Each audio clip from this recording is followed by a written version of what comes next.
Hello student मु रिंकू आपण मानक स्वागत करुच्ची मोर प्रिय यूट्यूब चैनल लर्निंग हब को। तो आज आम 10म श्रेणी रेचन विषय पढ़ा। तो रेचन कहले आम कौन बुझा? जो प्रक्रिया रे शरीर रे सृष्टि होतिबा वर्ज्यवस्तु शरीर बाहरी जाए ताको रेचन बोली कह जाए। आउ ए रेचनटा रेचन तंत्र साहाय्य होता है। आमे जो पुष्टिसार खाऊ तार चयापचय हेले ताहा कौथिरे परिणत हुए? एमोनिया रे परिणत होता है। और एमोनियाटा गोटे गैसीय।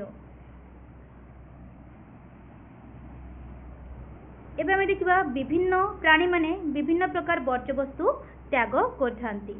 तो से वर्ज्यवस्तु गुड़िक हैला जलचर प्राणी माने एमोनिया निर्गत करथांती। पक्षी पतंग सरीसृप एमाने यूरिक एसिड निर्गत करथांती। मनीष तथा स्तन्यपायी प्राणी बेंग उभयचर शार्क जातीय माछ एमाने यूरिया बाहर करथांती। और यूरिया फर्मुला हैला NH2CO NH2।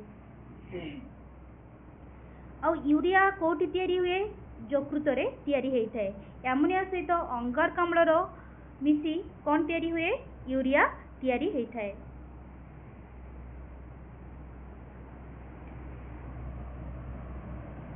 और यूरियाटा अतिमात्रा रे जल रे द्रवणीय।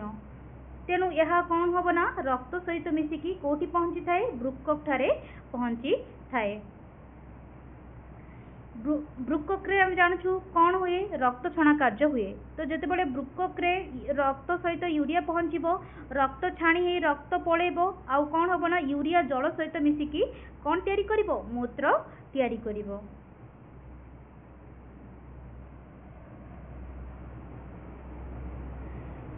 से बड़ी यूरिक एसिड जल रे प्रायतः अद्रवणीय। तेणु कौन हम ना पक्षी मानकर यूरिक एसिडटा मल सहित बाहरी जाए और एमानक शरीर रे पानी आउ थरे पुनः शोषित हो जाए जहा फल रे जल अधिक मात्रा रे क्षय घटे नाही। एबे में देखिबा प्राणी मानकर रेचन अंग कौन माने रेचन को अंग द्वारा होता है। तो आम देखा चेप्टा कृमि मानकर शिखा कोष द्वारा होता है। जिया जोग मानकर नेफ्रिडिया द्वारा होता है। झिंटिका तथा पतंग मानकर मालपिगिया नलिका द्वारा होता है। मेरुदंडी प्राणी मानकर वृक्क तथा चर्म द्वारा होता है। एमिबा बोली एककोशी प्राणी मानकर प्लाज्मा झिल्ली बा संकोचिकी धानी द्वारा होता है। और स्पंज और हाइड्रा एमानकर किछि भी रेचन अंग न थाए।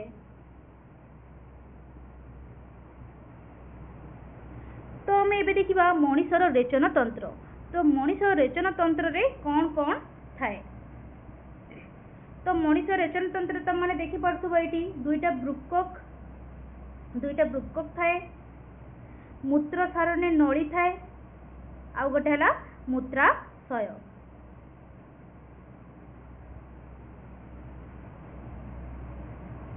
तो एबे में पढ़िबा वृक्क विषय जहाँ को कौन कह जाए? किडनी। वृक्कटा कोठी थाए? तुम मैंने ये देखुब एटा मध्यस्थता है मध्यस्थता ठीक तलकू है एटा मध्यस्थता यार ठीक तलकूटा तले कौन रोची? वृक्क रोची। आउ एटा देखा केमिति? शिंब मंजी भलिया। यार लंबा केते थाए? 10 ରୁ 12 सेंटीमीटर। प्रस्थ केते रहइबो? 5 ରୁ 7 सेंटीमीटर। आउ तार मोटी केते रहइबो? 3 सेंटीमीटर। एबे देखो ए वृक्क रे ए भीतर कि नहीं खालुआ स्थान थाए या को कौन कह जाए? हाइलम बोली कह जाए।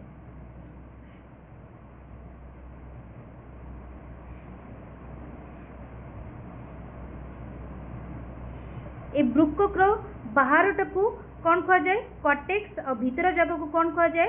मेडुला बोली कह जाए। ए चित्र रे भलसे तुम बुझी पारिबो। जदि आम गोटे किडनीटा देखा ताले एटा ताहार बाहर अंश। ए बाहर अंश को कॉर्टेक्स कह जाए और भीतर ए जगहटा को कौन कह जाए?